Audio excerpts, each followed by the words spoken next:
England, 1867. The chandeliers of Hobart House cast a warm golden glow across the grand ballroom, illuminating the faces of London's most distinguished aristocrats. At the centre of attention stood Lady Anne Hobart, her long golden hair elegantly styled with pearl pins, her cerulean gown complementing her fair complexion. She smiled graciously as guests offered congratulations on her engagement to the Duke of Westmere, a match that promised to elevate the already respectable Hobart name to new heights of prominence. "My dearest sister," exclaimed Marie Hobart, approaching with outstretched arms. Unlike Anne's golden beauty, Marie possessed striking raven hair and penetrating dark eyes that seemed to absorb light rather than reflect it. "How splendid you look tonight. The Duke is most fortunate indeed." Anne embraced her younger sister warmly. "Thank you, Marie. Your support means everything to me." From across the room, Charles Blackwood, the Duke of Westmere, observed the sisters with a measured smile. Tall and commanding, with chestnut hair and aristocratic features, he was the most eligible bachelor in 3 counties. The union had been arranged primarily by their fathers, though Anne had been pleased with the match. The Duke was handsome, wealthy, and possessed a certain charm when he wished to display it. "I dare say your sister seems particularly delighted this evening," remarked Lady Pembroke, an elderly countess with a reputation for keen observation. Anne smiled. "Marie has always been my greatest champion." "Indeed," the old woman replied, her eyes narrowing slightly. "How fortunate you are to have such a devoted sister." Later that evening, as the celebration continued, Marie slipped away to the terrace. The cool April air provided relief from the stifling heat of the ballroom. She closed her eyes, breathing deeply, trying to quell the bitterness that had taken root in her heart years ago. "Miss Hobart, are you unwell?" Marie turned to find the Duke of Westmere standing in the doorway, concern etched across his features, or what appeared to be concern. "Your Grace," she curtsied. "Merely seeking a moment of respite. The excitement of the evening has been overwhelming." He stepped closer. "I understand completely. These affairs can be rather suffocating. I would have thought you'd be accustomed to such attention, Your Grace." "Charles, please," he said, his voice softening. "At least when we're away from prying eyes." Marie raised an eyebrow. "That would hardly be proper, sir. You are to marry my sister." "Yes," he replied, his gaze lingering on her face. "A most fortunate arrangement. Anne is indeed fortunate. She will make you a fine duchess." The Duke stepped closer, close enough that Marie could detect the scent of his cologne. "And what of you, Miss Hobart? What fortune awaits you?" Marie turned away, facing the darkened gardens. "I shall remain as I am, the devoted sister, the dutiful daughter. Always in the shadow." The words struck her like physical blows. He had articulated the very thought that had tormented her for years. "I must return," Marie said abruptly. "Anne will wonder where I've gone." As she moved to pass him, the Duke gently caught her wrist. "Meet me tomorrow, in the gardens at Aldridge Manor, 2 o'clock. Marie pulled her hand away. "Absolutely not. It would be improper. To discuss my concerns regarding your sister. Surely a brother should be able to consult with his future sister-in-law." Marie hesitated. "What concerns?" "Tomorrow," he repeated. "The Maze Garden at Aldridge, 2 o'clock." Before she could respond, he returned to the ballroom, leaving Marie alone with a dangerous seed planted in fertile ground. The following afternoon found Marie pacing nervously near the entrance to the hedge maze at Aldridge Manor. She had told herself she came only out of concern for Anne, to hear whatever worries the Duke might harbour. Yet deep within, she recognized another motivation entirely. "You came," Charles said, appearing suddenly around the corner of the hedge. Marie startled. "Your Grace." "Charles," he corrected. "We are to be family, after all." "What concerns do you have regarding my sister?" Marie asked directly. The Duke's expression shifted subtly. "Walk with me," he suggested, offering his arm. Against her better judgment, Marie accepted, and they entered the maze together. "Your sister is a remarkable woman," Charles began. "Beautiful, accomplished, everything a duchess should be." "Then what troubles you?" He paused at a stone bench nestled within a small alcove of the maze. "Please sit." When they were seated, Charles continued. "I wonder if you might help me understand her better. She seems distant at times."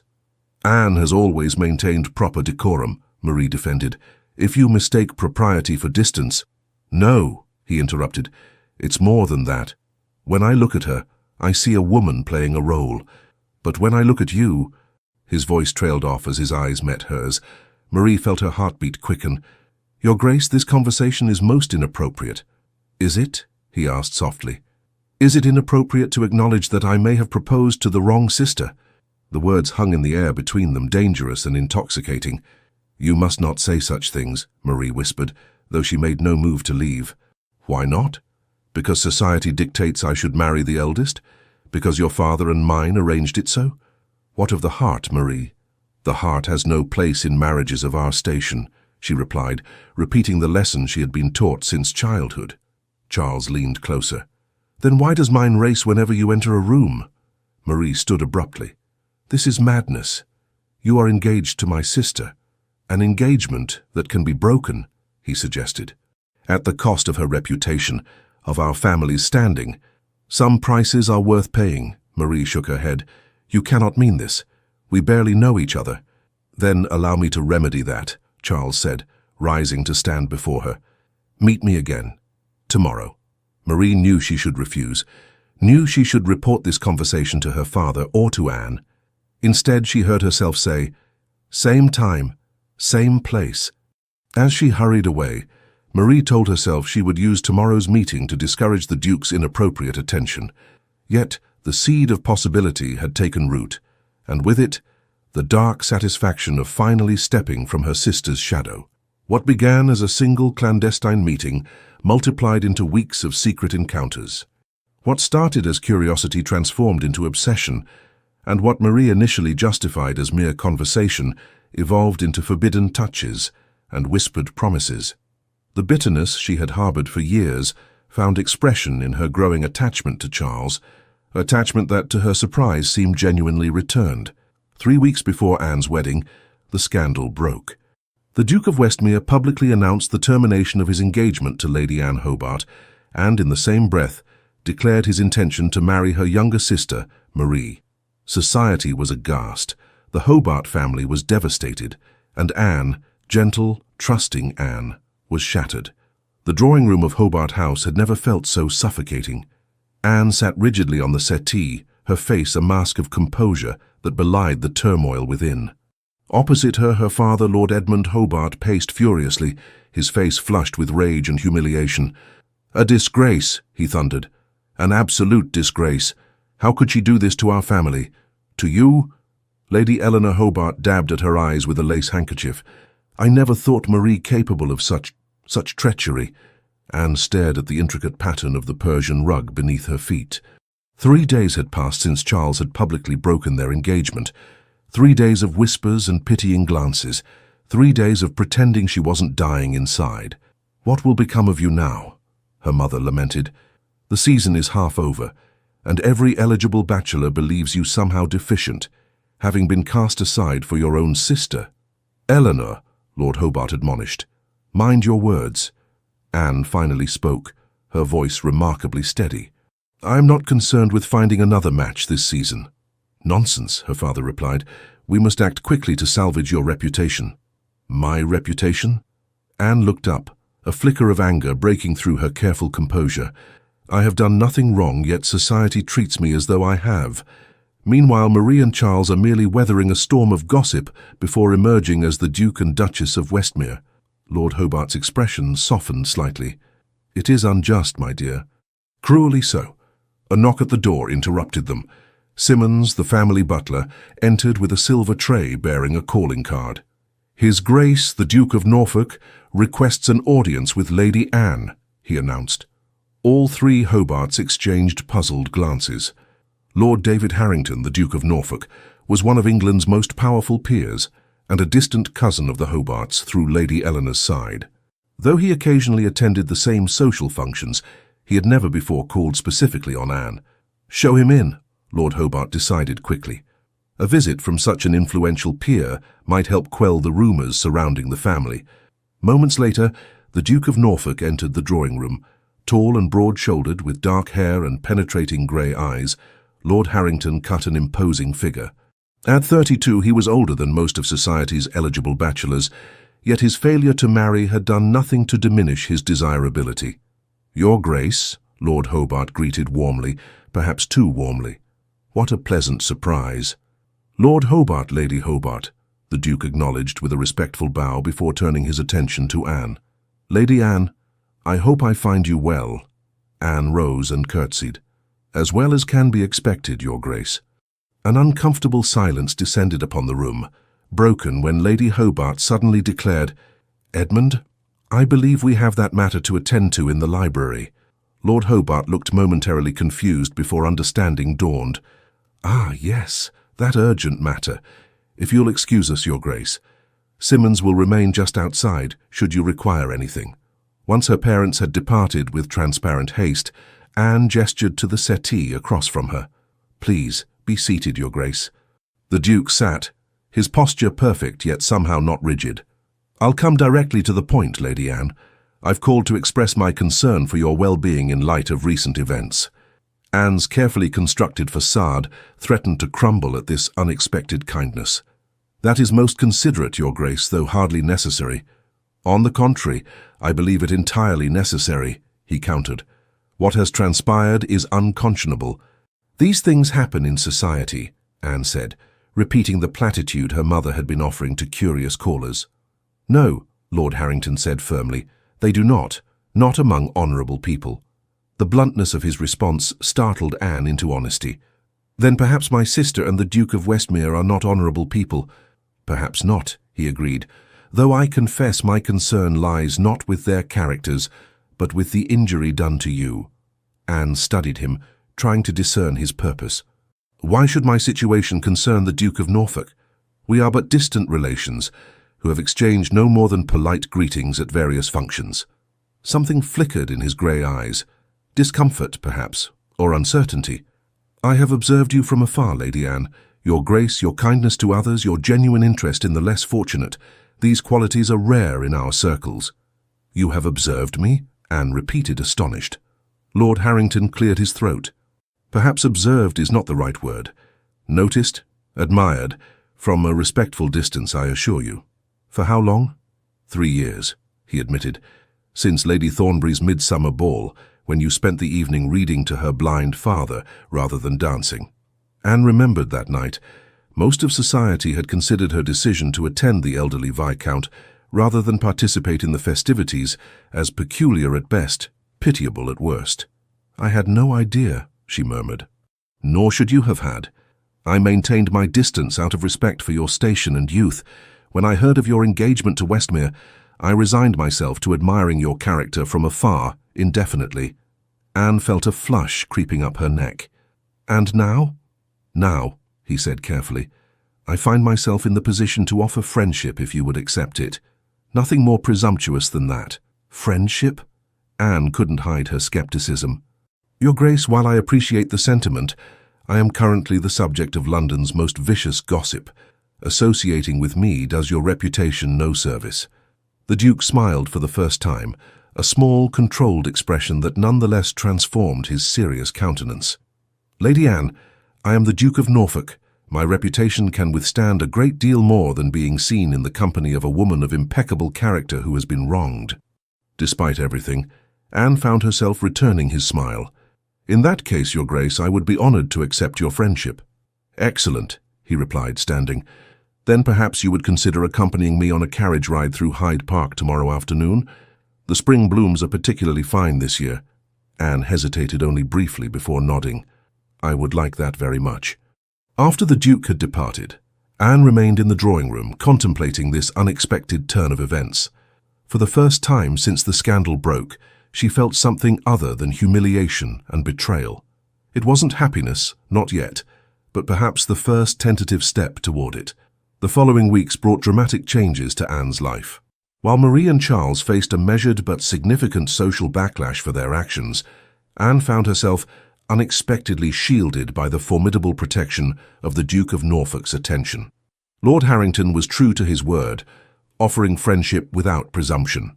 Their carriage rides became a regular occurrence, gradually expanding to include visits to exhibitions, attendance at concerts, and even charitable endeavors that Anne had long wished to pursue but had never found support for within her own family. Through these shared experiences, Anne discovered a man far different from the somber, intimidating figure she had previously perceived. David Harrington possessed a quiet wit, a brilliant mind, and a compassionate heart carefully concealed behind his reserved exterior. Most surprising of all was his genuine interest in her opinions and ideas, a novelty that both flattered and puzzled her. "You seem surprised whenever I ask your thoughts," he observed one afternoon as they strolled through the British Museum. Anne considered her response carefully. "I suppose I am. The Duke of Westmere rarely sought my opinion on matters of substance." "Then he is even more of a fool than I suspected," David replied. "Your insights are invariably thoughtful and often quite profound." The compliment warmed her, yet stirred an uncomfortable question. "Why did you never approach me before, if you had admired me for so long?" David's pace slowed. "At first it was a matter of propriety. You were quite young and I was cautious. Later, when I learned of your engagement, honor dictated I keep my distance." "And now?" Anne pressed. "Is it pity that motivates your attention?" David stopped walking entirely, turning to face her with an intensity that made her breath catch. "Pity? No, Lady Anne. Admiration, respect, and a deepening affection that I dare not name fully, but never pity." The honesty in his expression left her momentarily speechless. "Forgive me," he said, resuming their walk. "I spoke too boldly." "No," Anne replied softly. "I asked and you answered truthfully. That is refreshing." As spring gave way to early summer, Anne found herself healing in ways she had not thought possible. The pain of Marie's betrayal remained, but its sharp edges had begun to dull. In its place grew something new, a quiet appreciation for David's steady presence, his unwavering support, and the way his rare smiles seemed increasingly reserved for her alone. Then came the invitation that threatened her fragile peace. Charles and Marie Blackwood, Duke and Duchess of Westmere, requested the honor of her company at a small dinner party celebrating their 1-month wedding anniversary. "You cannot possibly be considering attending," Lady Eleanor exclaimed when Anne mentioned the invitation. Anne traced the embossed lettering with her fingertip. "I believe I must." "Must? Why on earth would you subject yourself to such an ordeal?" her mother demanded. "Because avoiding them forever is impossible in our circles," Anne explained. "Better to face them now on my terms than be ambushed at some larger function." Lord Hobart, who had been silently observing the exchange, nodded. "There is wisdom in that approach." "Edmund," Lady Eleanor protested. "The girl is right, Eleanor. This confrontation is inevitable. Better to have it done with." Anne squared her shoulders. "I shall ask the Duke of Norfolk to accompany me." Her mother's expression shifted instantly from outrage to calculation. Yes, that would be most appropriate. His presence would certainly strengthen your position." That evening, Anne penned a note to David explaining the situation and requesting his company. His response arrived the following morning, a simple message assuring her of his support and offering to call for her in his carriage on the appointed evening. When that evening arrived, Anne dressed with particular care, selecting a gown of deep sapphire silk that highlighted her fair coloring. If she must face her sister and former fiancé, she would do so looking her absolute best. "You are a vision," David said softly when she descended the stairs to meet him. "Thank you," she replied, accepting his arm. "I confess I am in need of courage tonight." His hand covered hers where it rested on his arm. "You possess more strength than you know, Lady Anne, but whatever you lack I shall gladly provide." The journey to Westmere House passed in comfortable silence, each lost in private thoughts. As the carriage approached the impressive mansion, Anne felt a flutter of anxiety in her chest. "We need not stay long," David assured her. "A brief appearance, polite conversation, and a timely departure." Anne nodded gratefully. A sound strategy. The Duke of Westmere and his new Duchess received their guests in the grand foyer. Anne steeled herself as they approached, her hand tightening involuntarily on David's arm. "Lady Anne," Charles greeted, his expression carefully neutral. "How kind of you to accept our invitation." "Your Grace," Anne replied with a perfect curtsy. "One must observe the proprieties." Charles's jaw tightened almost imperceptibly at her pointed remark. Marie stepped forward, her dark eyes seeking Anne's.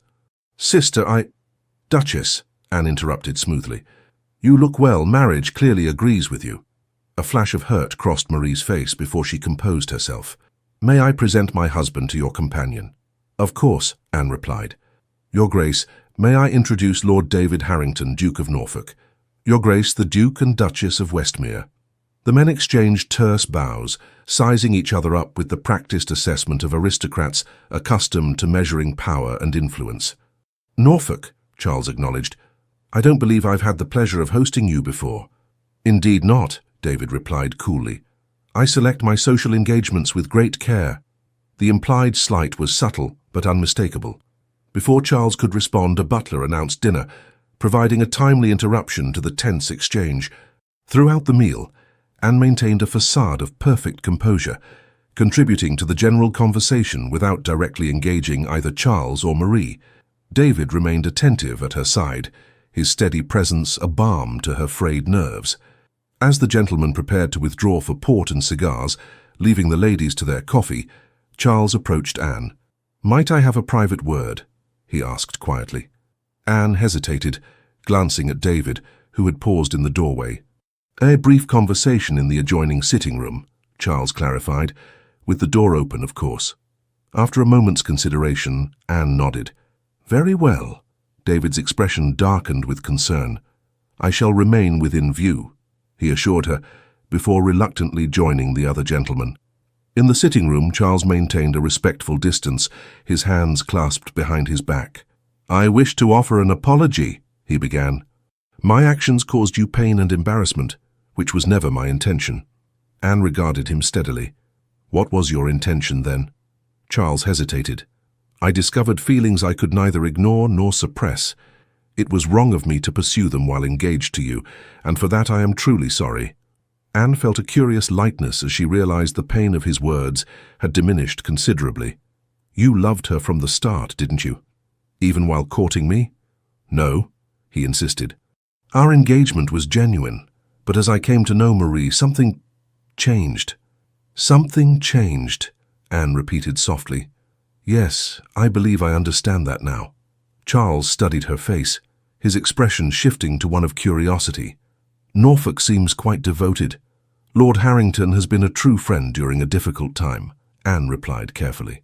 "Just a friend," Charles pressed, a note of something like jealousy in his voice. Anne felt a flash of indignation. "That is hardly your concern anymore, Your Grace." "No," he conceded. "I suppose it isn't." From the doorway, Marie's voice interrupted them.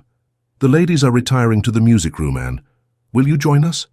Anne turned to find her sister watching them with undisguised apprehension. The sight stirred a complex mixture of emotions, anger, loss, and an unexpected pang of pity. "Of course," she replied, moving toward the door without a backward glance at Charles. As she passed Marie, her sister whispered, "Are you well?" Anne paused, meeting her sister's gaze directly for the first time that evening. "I am becoming so," she answered truthfully. The remainder of the evening passed without incident, and when David suggested their departure after an appropriate interval, Anne gratefully accepted. As they waited for their carriage in the foyer, Marie approached once more. "May I write to you?" she asked hesitantly. Anne considered the request. The anger that had sustained her through the initial betrayal had begun to fade, leaving room for more complex feelings. "You may," she finally answered, "though I cannot promise a swift reply." Relief flooded Marie's features. "Thank you." Outside, in the cool night air, David helped Anne into the carriage before joining her. As they pulled away from Westmere House, he studied her profile in the dim light. "You handled that with remarkable grace," he observed. Anne sighed deeply. "It was easier than I anticipated." "Because of your strength," he said. She shook her head slightly. "No, because I realized something tonight. What I felt for Charles, what I thought was love, was merely the excitement of a first attachment. Pleasant, but ultimately shallow." David remained silent, allowing her to continue. "When he spoke to me privately, I felt nothing of the turbulent emotions I expected. No lingering attachment, no desperate longing, just acceptance." "That is a valuable realization," David said carefully. Anne turned to him, the street lamps they passed casting alternating light and shadow across her features. "Yes, most valuable indeed." Summer unfurled across England like a verdant tapestry, bringing with it the annual exodus of society from London to country estates. The Hobart family retreated to Oakwood Park, their ancestral home in Kent, grateful for the respite from the capital's persistent gossip. For Anne, the pastoral setting offered both solace and perspective. Morning rides across dew-kissed fields and afternoons, reading beneath ancient oaks, provided space for reflection that had been impossible amid London's social whirl. Marie's promised letters arrived regularly, tentative at first, gradually growing more open as Anne's brief responses encouraged continued correspondence. Through these exchanges, Anne began to piece together a clearer understanding of her sister's actions. "I have no right to ask your forgiveness," Marie wrote in one particularly candid letter. "What began as petty jealousy transformed into something I neither expected nor controlled. I told myself Charles truly loved me, that it justified everything. Only now do I understand the pain we caused you." Anne found, somewhat to her surprise, that forgiveness was gradually becoming possible. The process was neither swift nor simple, but the crushing weight of betrayal had begun to lift, allowing her to contemplate a future unmarred by bitterness. That future, she increasingly realized, featured David Harrington with remarkable consistency. Though he had returned to his own estate in Derbyshire, his letters arrived weekly, thoughtful, engaging missives that Anne found herself anticipating with growing eagerness. In early August, an invitation arrived from Lady Caroline Brentwood, a mutual acquaintance whose estate bordered Norfolk's lands.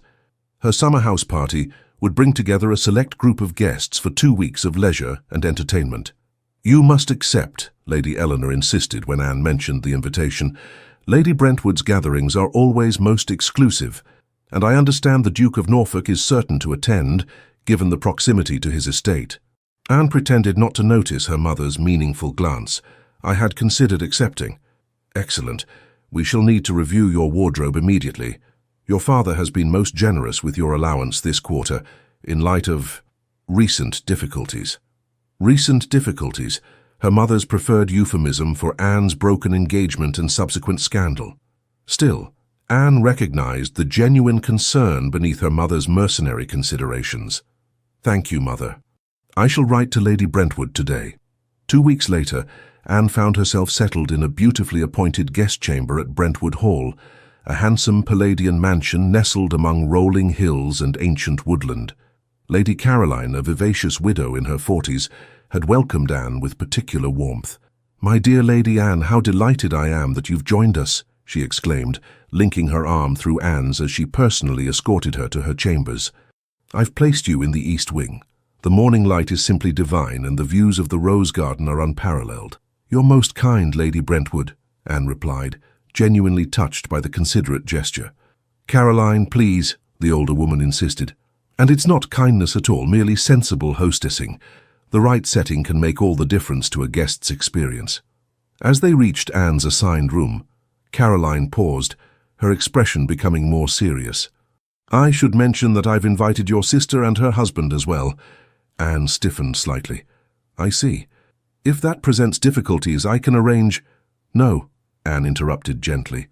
"We must all learn to coexist in society. Better here among friends than elsewhere." Caroline studied her face. "You're a remarkable young woman, Anne Hobart, far more resilient than many give you credit for." "Thank you," Anne replied simply. "Rest now," Caroline suggested.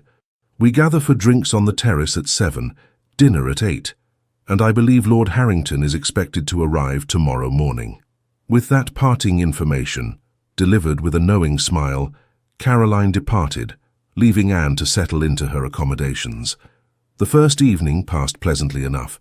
Marie and Charles had not yet arrived, allowing Anne to become acquainted with the other guests without the complication of their presence. She retired early, citing fatigue from travel, though in truth she wished to be well rested for David's arrival the following day. Anne woke to brilliant sunshine streaming through her windows. After breakfast with the other early risers, she decided to explore the extensive gardens for which Brentwood Hall was renowned. Armed with a parasol against the August sun, she wandered the formal parterres before discovering a winding path that led to a secluded rose garden enclosed by ancient yew hedges.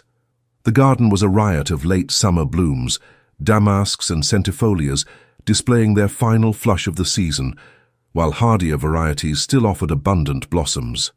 Anne inhaled deeply, savoring the mingled fragrances. "I thought I might find you among the flowers." The familiar voice startled her. Anne turned to find David standing at the garden entrance, his tall figure silhouetted against the green hedge behind him. "Your Grace," she greeted, unable to suppress the smile that rose to her lips. "You've arrived earlier than expected." "I found myself eager to reach my destination," he replied, approaching her. "The roads were kind, and my horses swift.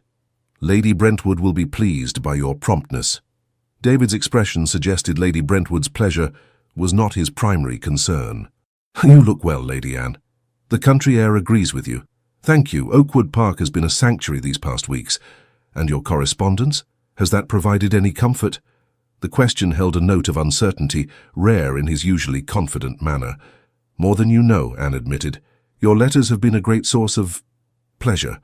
The word seemed inadequate to describe the anticipation with which she received his correspondence, the care with which she composed her replies, but it was all she dared express. "I am glad," he said simply. They strolled together through the garden, conversation flowing easily between them, as they re-established the comfortable rapport that had developed during their time in London. David spoke of his estate, of agricultural improvements and tenants' concerns. Anne shared her observations of rural life and her renewed interest in botanical drawing. "I should like to see your sketches sometime," David said. "They're amateurish at best," Anne demurred. "I doubt that very much.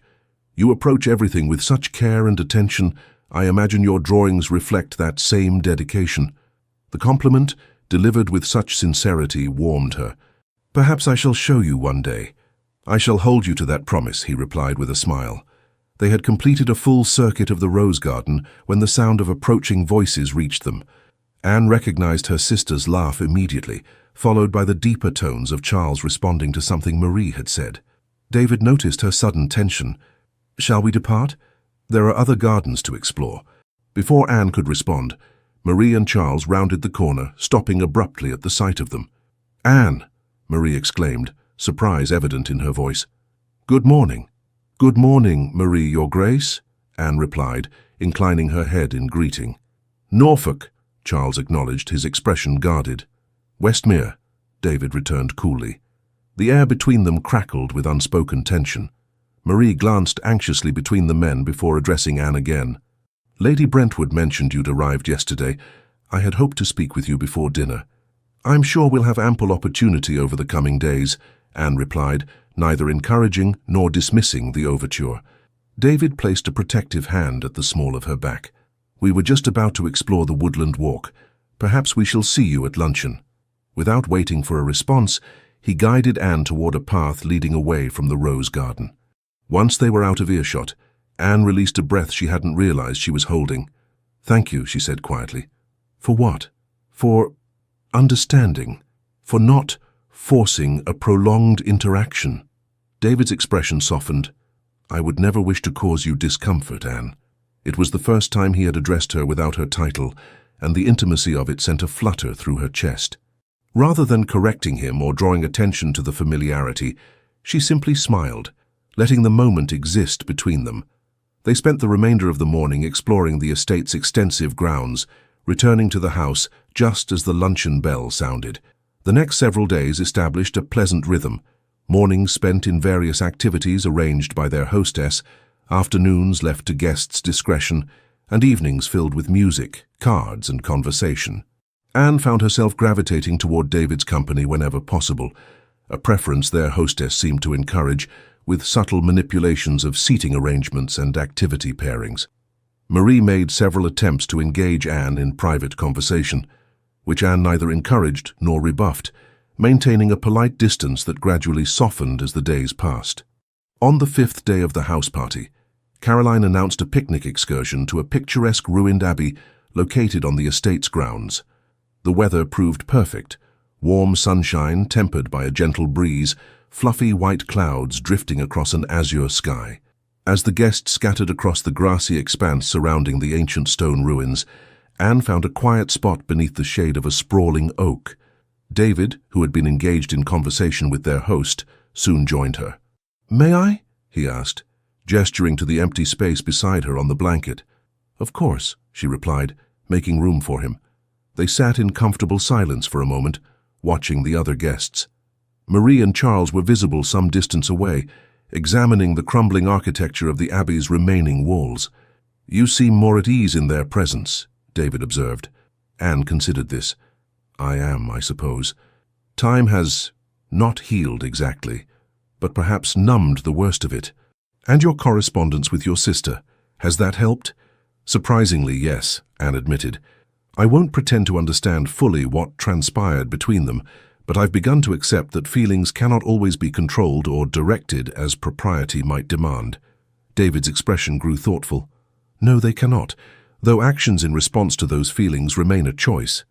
"True," Anne agreed. "Their actions were wrong, regardless of their feelings. But I find I can no longer sustain the energy required to hate them for it." "That is not weakness, but strength," David said firmly. "The truly strong can afford to be merciful." Anne studied his profile against the sunlit landscape. "You are a remarkable man, David Harrington." His eyes met hers, surprise and pleasure evident in his gaze.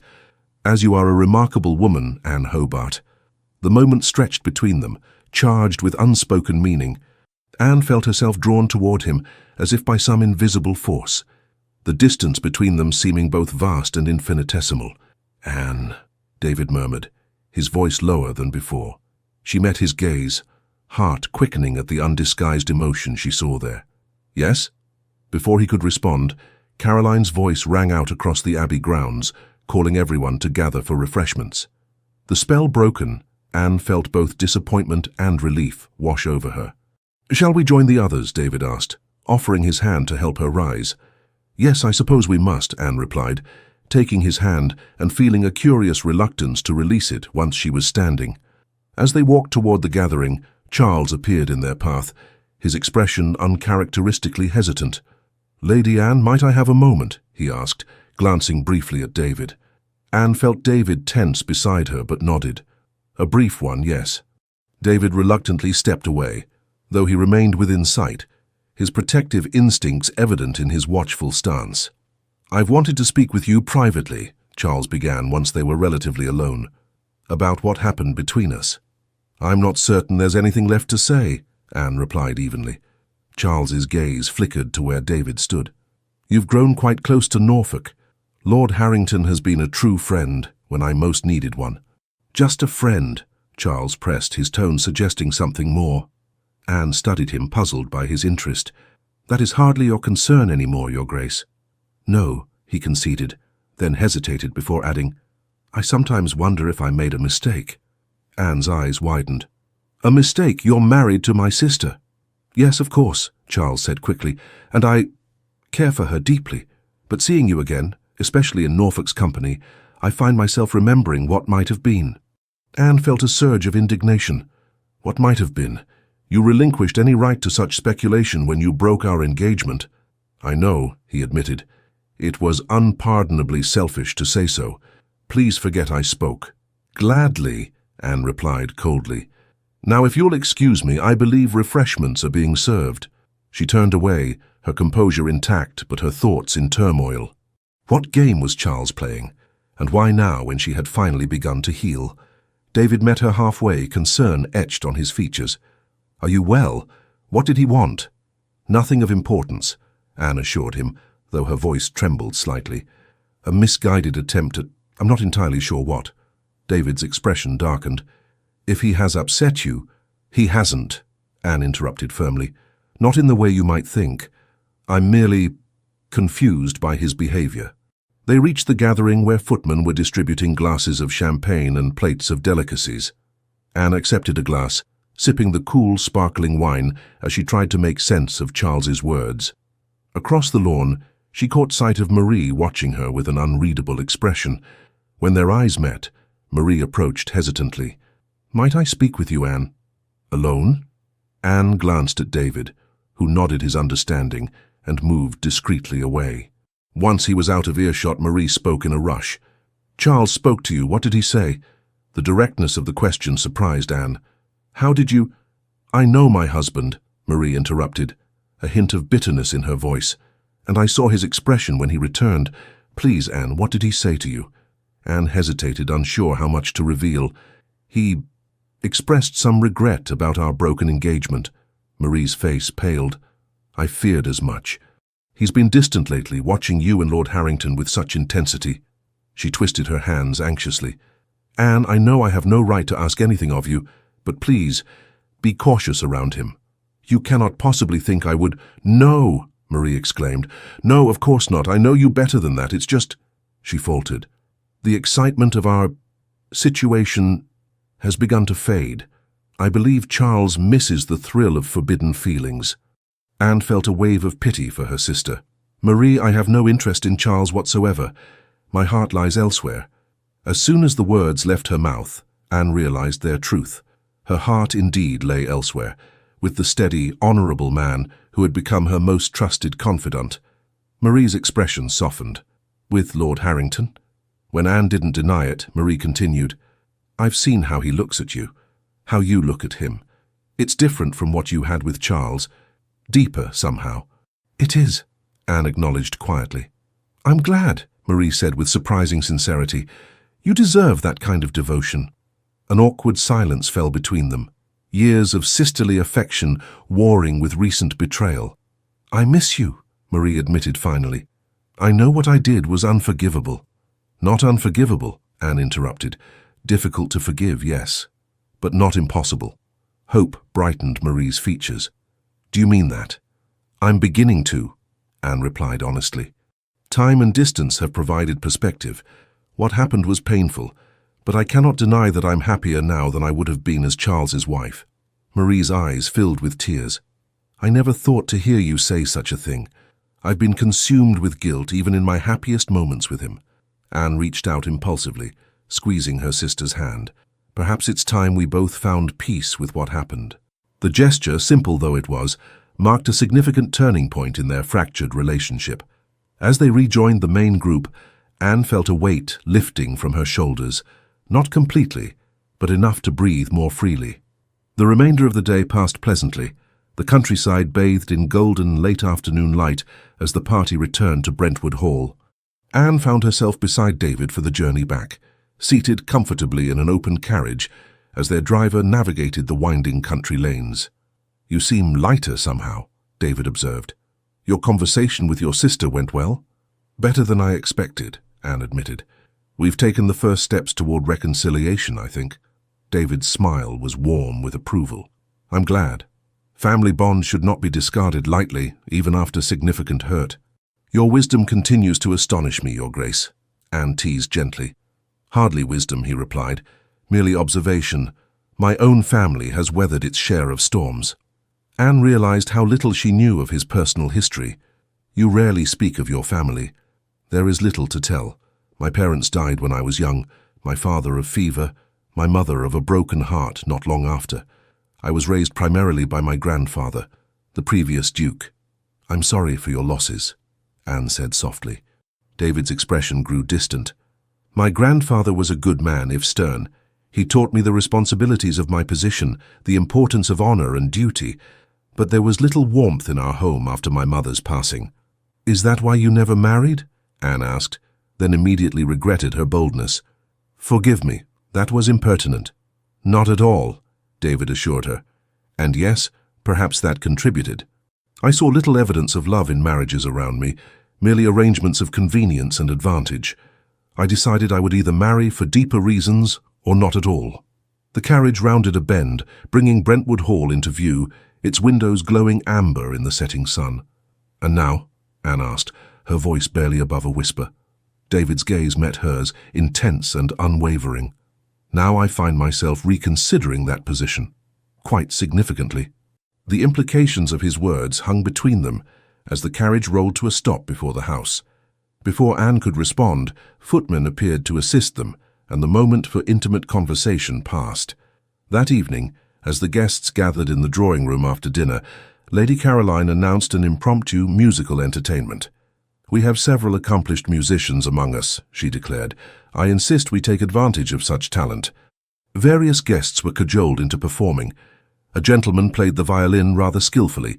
A young lady sang an Italian aria with more enthusiasm than precision, and Charles demonstrated unexpected talent at the pianoforte.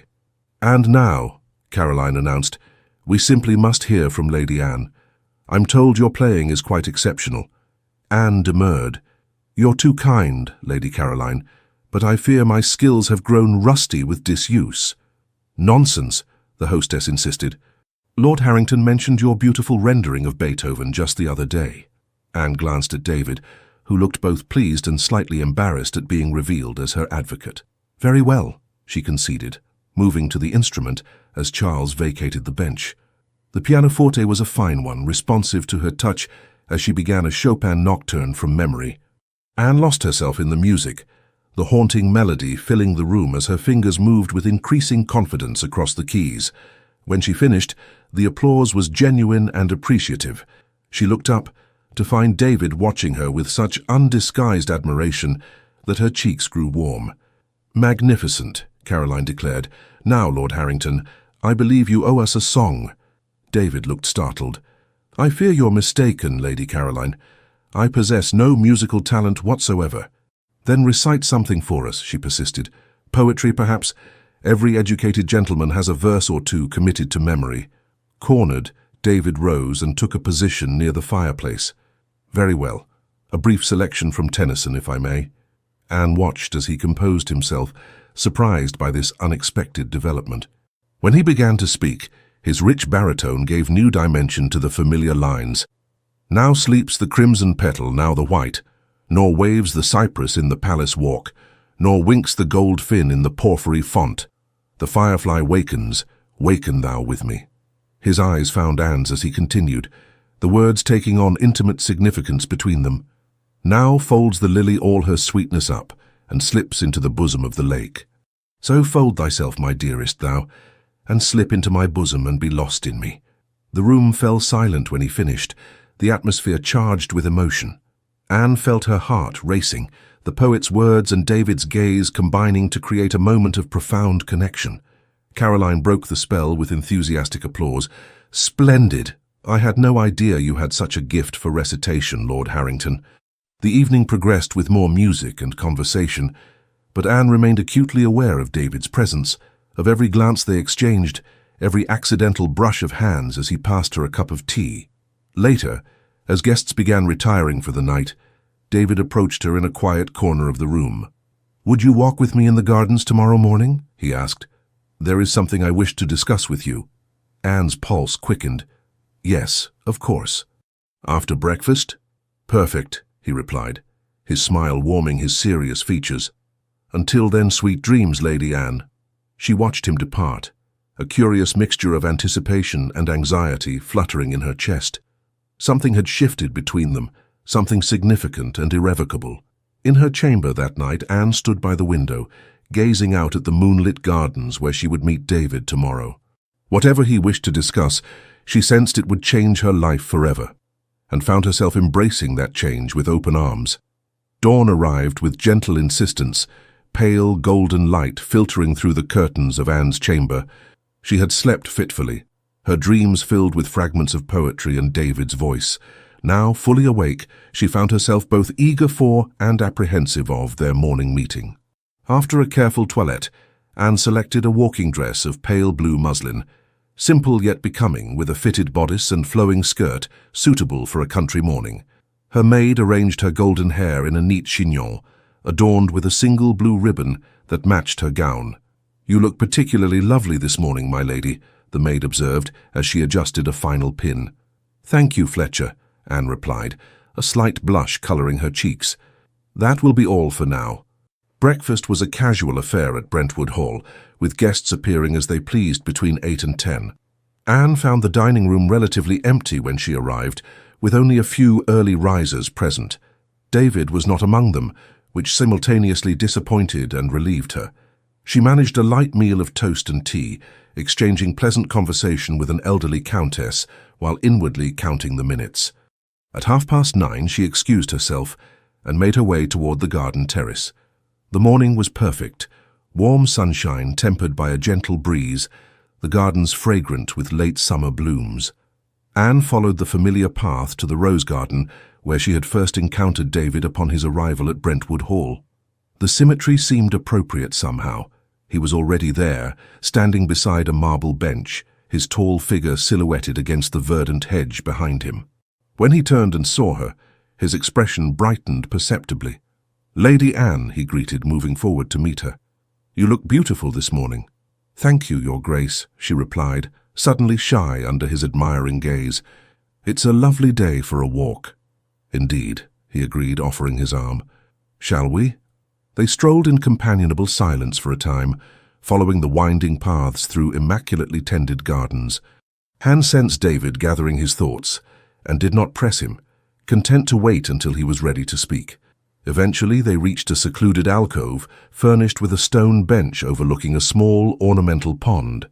David guided her to the bench, and once she was seated, took a position beside her, maintaining a proper distance while still conveying intimacy. "I've rehearsed this conversation a dozen times," he began with uncharacteristic hesitation. "Yet now I find myself struggling for words." Anne's heart quickened. "Sometimes the simplest words are best," she suggested softly. David smiled at that. "Wise counsel, as always." He took a deep breath. "Very well then. Simple words. Anne Hobart, from the moment I first truly saw you, not merely observed but saw, I have admired you deeply." Anne remained silent, scarcely breathing as he continued.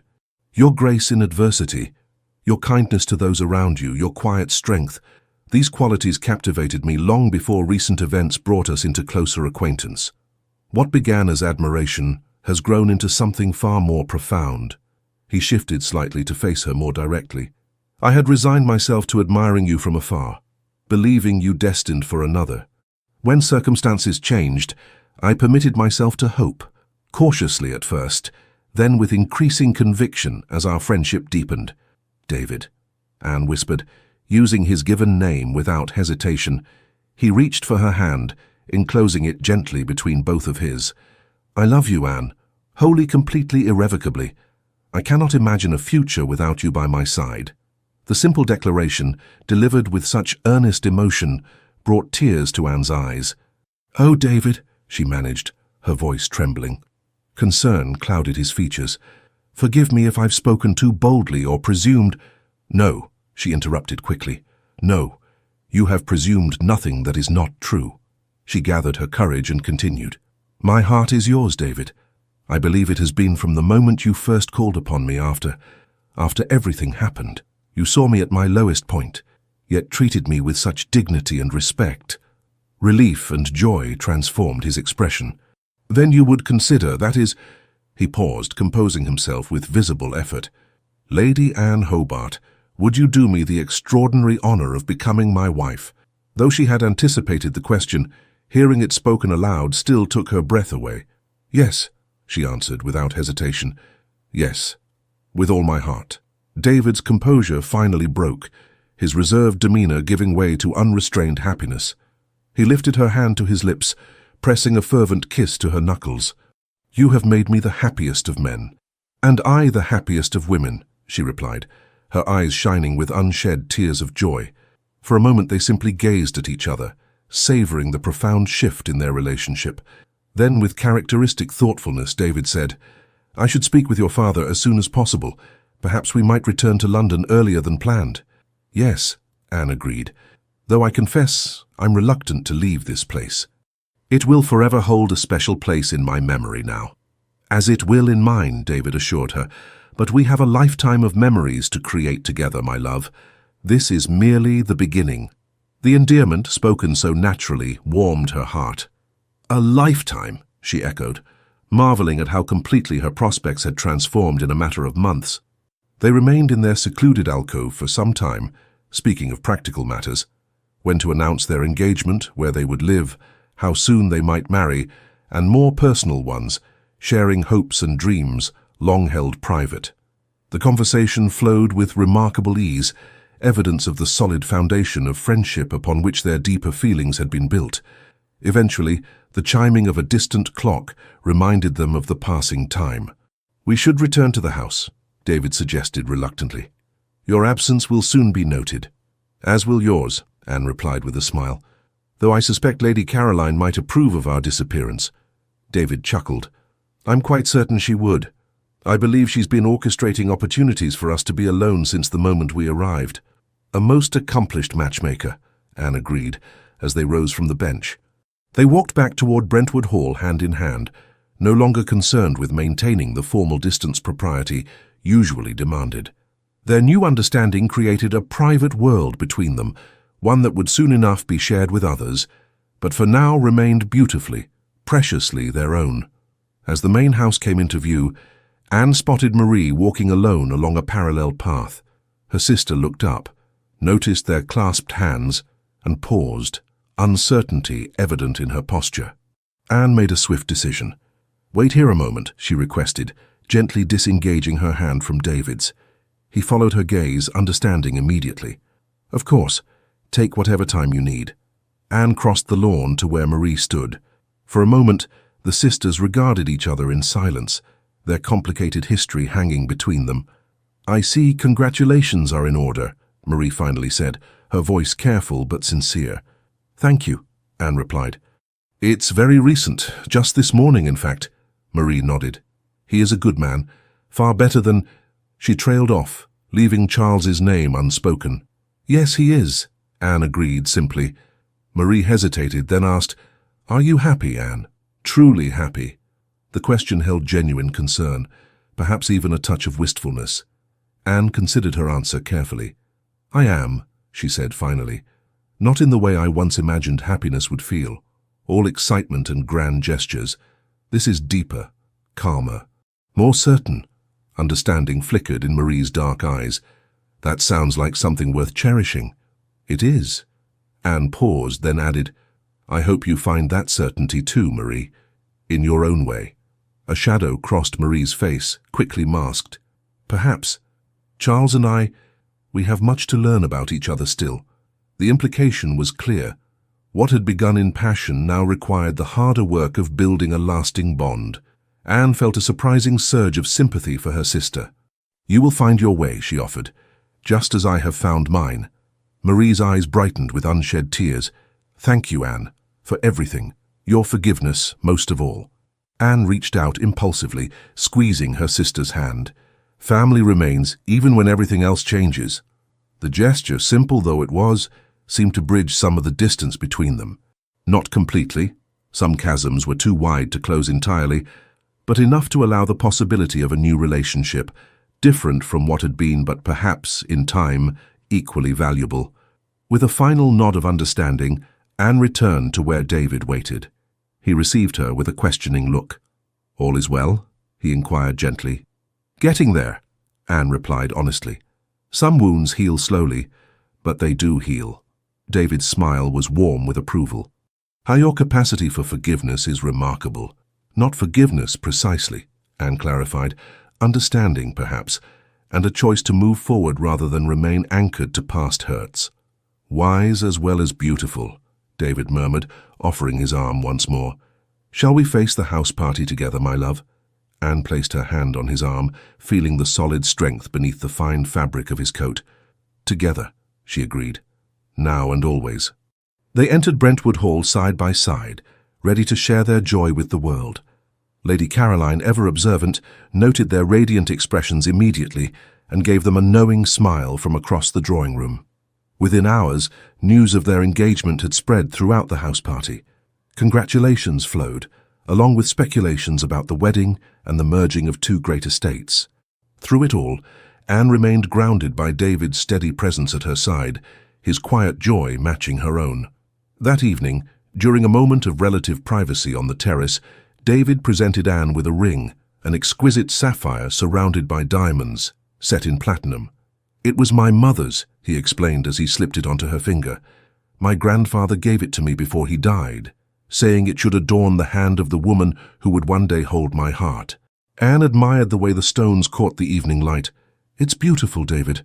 I shall treasure it always." "As I treasure you," he replied, raising her hand to his lips. The following day, arrangements were made for their early departure from Brentwood Hall.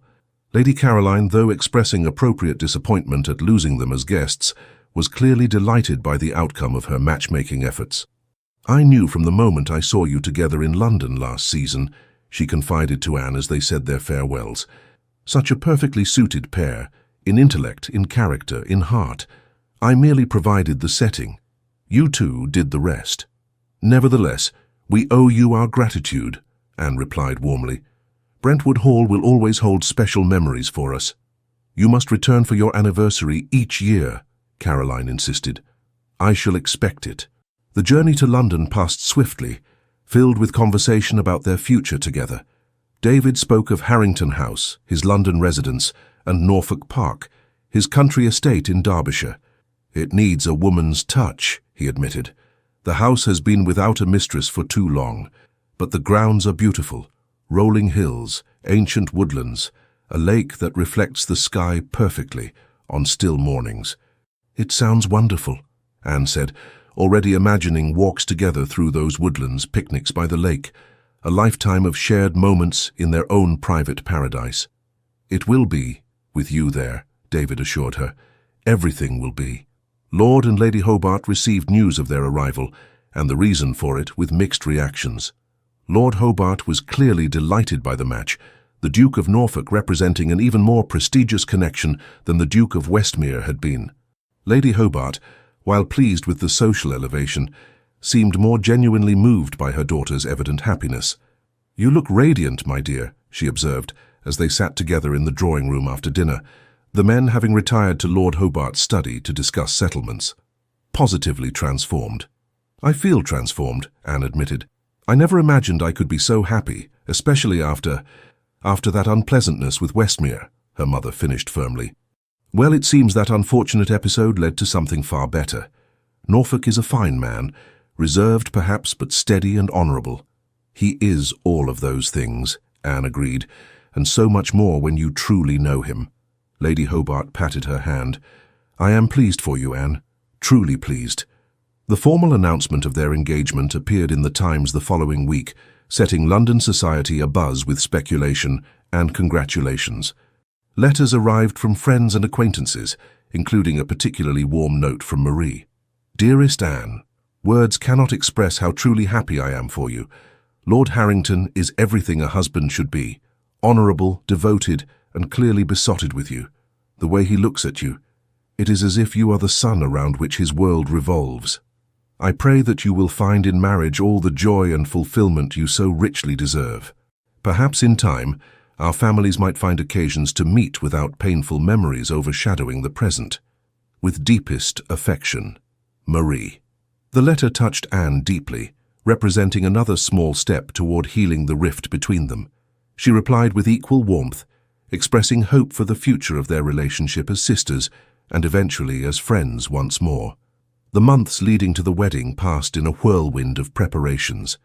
David proved to be an attentive fiancé, involved in planning their future together. While never overwhelming Anne with excessive dictates or demands, they discovered a natural compatibility in tastes and preferences that boded well for their shared life. On a crisp October morning, with autumn colours painting the trees in shades of gold and crimson, Anne Hobart became the Duchess of Norfolk in a ceremony at St. George's, Hanover Square. The church overflowed with aristocracy and gentry, all eager to witness the culmination of what had become London's most romantic tale of the season.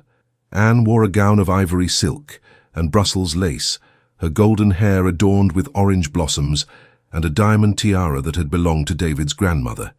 As she walked down the aisle on her father's arm, her eyes found David waiting at the altar, his expression one of such profound love and reverence that she nearly wept with joy. Their vows were exchanged with steady voices and unwavering certainty. When David placed the gold band on her finger, his hand trembled slightly, the only outward sign of the deep emotion he contained within his dignified exterior. "With this ring, I thee wed," he promised, his grey eyes holding hers. "With my body, I thee worship, and with all my worldly goods, I thee endow." The ancient words, spoken with such sincerity, sealed their bond before God and man. The wedding breakfast that followed at Hobart House was a sumptuous affair, yet Anne found herself eager for it to end, longing for the moment when she and David would depart for Norfolk Park to begin their life together in earnest. That moment finally arrived in late afternoon. As their carriage pulled away from Hobart House amid a shower of rice and rose petals, David took Anne's hand in his. "Happy, my Duchess?" he inquired, his smile warming his serious features. "Perfectly so, my Duke," she replied, squeezing his hand, "though I can scarcely believe it's real, that you are truly mine, and I yours." "Believe it," he assured her, lifting her hand to his lips. "For all our days, Anne, for all our days." As their carriage carried them toward their future together, Anne reflected on the strange, winding path that had led her to this moment. The pain of betrayal that had once seemed insurmountable had ultimately guided her to a deeper, truer love than she had ever imagined possible. What she had once perceived as the worst of fortunes had revealed itself, in time, to be the greatest blessing. In losing Charles, a man who had never truly seen or valued her, she had found David, whose steady heart and unwavering devotion had become her anchor and her joy. And in that joy, she had also found the strength to forgive, to heal, and to embrace a future brighter than any she had dared to dream. 1 year later, Anne stood on the terrace of Norfolk Park, watching as autumn leaves danced on the breeze across the expansive lawns. The estate had flourished under her care, just as she had flourished as its mistress. Strong arms encircled her from behind, and she leaned back against her husband's solid chest with a contented sigh. "What thoughts occupy that brilliant mind of yours, my love?" David inquired, pressing a gentle kiss to her temple. "I was thinking about how life can surprise us," she replied. "How what seems like an ending can actually be a beginning." David turned her in his arms to face him. "A philosopher as well as a duchess," he teased gently. Anne smiled up at him. "I received a letter from Marie this morning. She and Charles are expecting their first child in the spring." "And how do you feel about that news?" The question was asked with genuine concern, evidence of his constant care for her emotional well-being. "Happy for them," Anne answered honestly, "and grateful for our own blessings." Her hand drifted to her own slightly rounded abdomen, where their child grew steadily. The news of her pregnancy, confirmed just a month ago, had brought David to tears of joy, a rare display of unbridled emotion from her usually composed husband.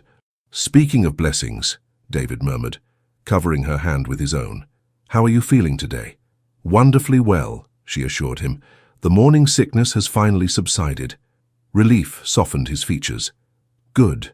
I hate to see you unwell, even for such a joyous cause." Anne reached up to touch his cheek.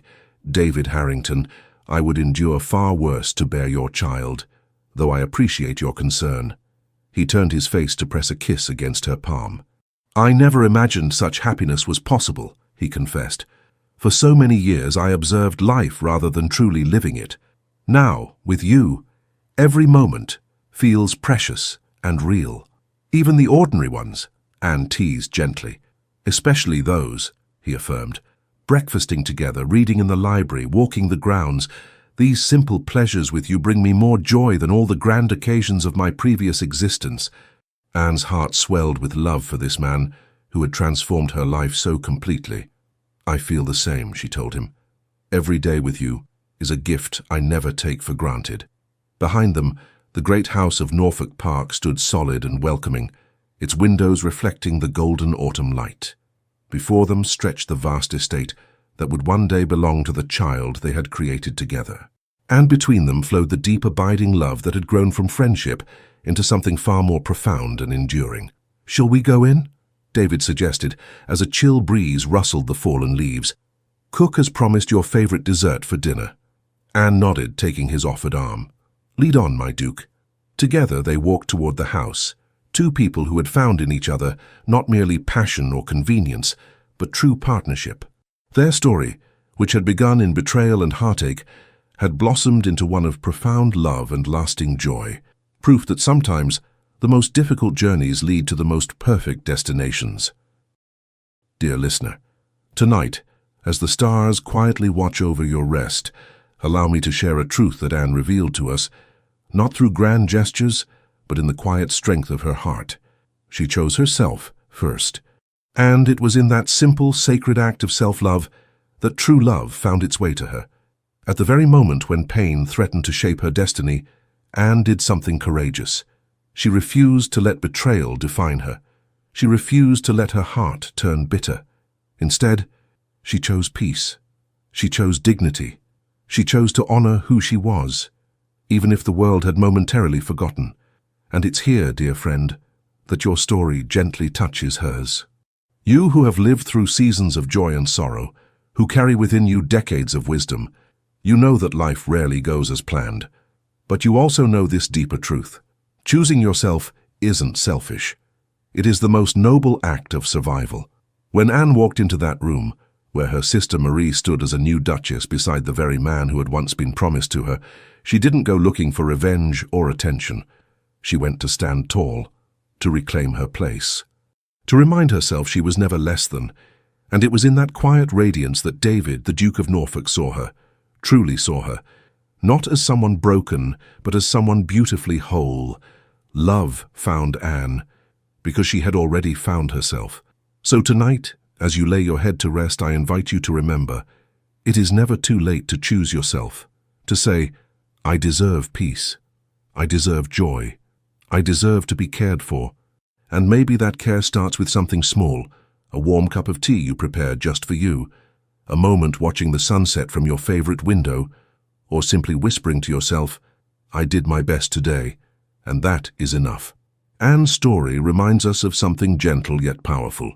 When we choose ourselves, life begins to meet us right where we are, sometimes in the form of unexpected love, other times in healing, and often in the soft quiet of a night well lived. Rest well tonight. Feel protected, cherished, and at ease. Tomorrow is a new beginning, a new chance to stand in your light, and when you do, don't be surprised if love, in one of its many forms, begins to find you too. With all our heartfelt gratitude for letting us share these evenings with you, Legends of the Fall team. Thank you for staying with us until the very end of this story. If Anne's journey touched your heart, we invite you to subscribe, like, comment, and share this video with someone who might need a little hope today.